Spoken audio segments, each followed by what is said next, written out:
નમસ્કાર દર્શક મિત્રો, બોટાદ દસ્તક ન્યૂઝમાં આપનું હાર્દિક સ્વાગત છે। હું છું એલડી મકવાણા। આપ જોઈ રહ્યા છો બોટાદ દસ્તક ન્યૂઝ। હવે પછીના સમાચાર વિગતવાર। દલિત સરપંચ પર જાતિવાદી તત્વોએ ઘરમાં ઘૂસી જીવલેણ હુમલો કર્યો। દલિત સરપંચ અને તેમના પત્ની પર જાતિવાદી તત્વોએ ઘરમાં ઘૂસીને હુમલો કર્યો। આરોપીઓ ઘરમાંથી ₹30,000 અને ઘરેણાં પણ લૂંટી ગયા। જાતિવાદી અને ગુનાખોરી માટે કુખ્યાત ઉત્તર પ્રદેશમાં દલિત અત્યાચારની વધુ એક ચોંકાવનારી ઘટના સામે આવી છે। અહીંના શાહજહાંપુરના જલાલાબાદ તાલુકાના અફત્યારપુર ગામના દલિત સરપંચ અને તેમની પત્ની પર જાતિવાદી તત્વોએ ઘરમાં ઘૂસીને જીવલેણ હુમલો કર્યો હતો। સરપંચના પત્નીએ પોલીસમાં ફરિયાદ નોંધાવીને આરોપ લગાવ્યો છે કે 11 ઓગસ્ટના રોજ સાંજે 4 વાગ્યે ગામના દલસિંહ, ઉદયવીર, વીરપાલ અને શિશરામે તેમની ભત્રીજીને માર માર્યો હતો। જ્યારે તેમણે આ મામલે પોલીસ સ્ટેશનમાં ફરિયાદ નોંધાવી ત્યારે આરોપીઓ રાત્રે 10 વાગ્યે તેમના ઘરમાં ઘૂસી ગયા અને તેને અને તેના પતિને લાકડીઓથી માર માર્યો। એટલું જ નહીં, આરોપીઓએ પીડિતા સાથે છેડતી પણ કરી અને હથિયારો બતાવીને જાનથી મારી નાખવાની ધમકી આપી હતી।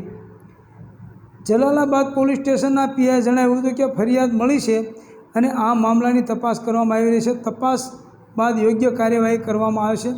સરપંચના પરિવારે આરોપ લગાવ્યો હતો કે હુમલાખોરો ઘરમાંથી ₹30,000 રોકડા અને કાનની બુટ્ટી, એક જોડી ચાંદીની પાયલ અને અન્ય કિંમતી વસ્તુઓ લૂંટીને ભાગી ગયા હતા।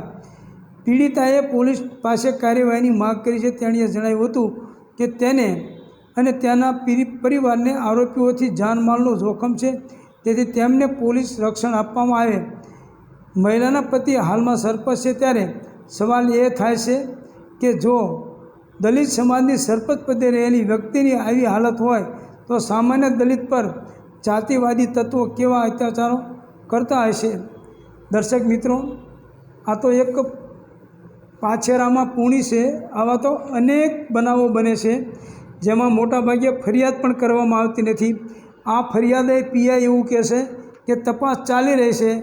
મને લાગતું નથી કે તપાસના અંતે એની ઉપર ગુનો દાખલ થાય, કારણ કે આ બધા નાટક છે। એટ્રોસિટીના 19 નંબરમાં કહેવામાં આવ્યું છે કે ફરિયાદ તો લઈ જ લેવાની।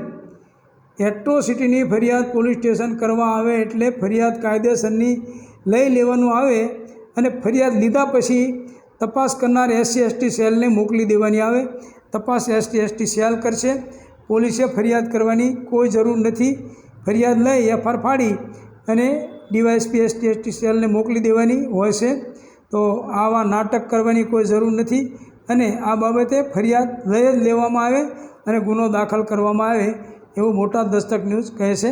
Botad Dastak news, LD Makwana, Botad.